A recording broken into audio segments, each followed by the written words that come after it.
Well, a fairy tale story of the Breeders' Cup is Arlington Million winner Hardest Score, and we're here with Jody Petty, his exercise rider, and Jody, he looks like he's loving the attention here at Santa Anita. Oh, he's absolutely loving the attention.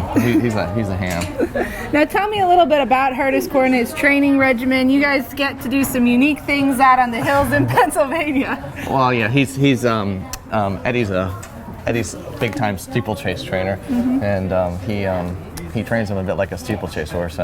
We do go to Fair Hill to train, but we mostly train in the fields up hills. So, I mean, his last work he did was twice up the hill. Talk about the benefit of that from the perspective of conditioning and strengthening. Well, you can do a little less and get a little more out of it, essentially. When you're going up the hill, you don't have to go as fast, and we can go up the hill twice and go easy the first time and let him go up there a little stronger the second time. And the way the hill is, when you get to the top of the hill the second time, when they're ready. Yeah, They tell us when they're ready. He certainly seems to have gotten a lot out of that kind of conditioning program.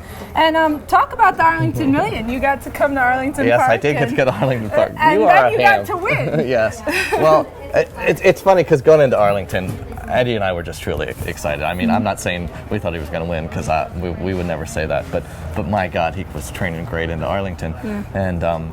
And Eddie, when Eddie decided not to run him in between and just work him back into the race, I thought that was one of the most brilliant things he's ever done. Because this horse, he's coming right back into himself again. I mean, again, I'm not saying he's better than he was, but he's definitely as good as he is going into Arlington. And so Hardest Score did not race between the Arlington Million, which was August 16th, and the Breeders' Cup, which is coming up here November 1st. So fresh horse and all that conditioning out on the farm seems to be bringing him into this race well. Now the story of this horse is really remarkable. He was purchased at auction by his current connections for their son Andrew, who has Down syndrome, but He's very involved in racing and loves this horse very much. Which he knows more about everybody running this weekend than I do. And I don't know how you couldn't love this horse, because he's such a ham.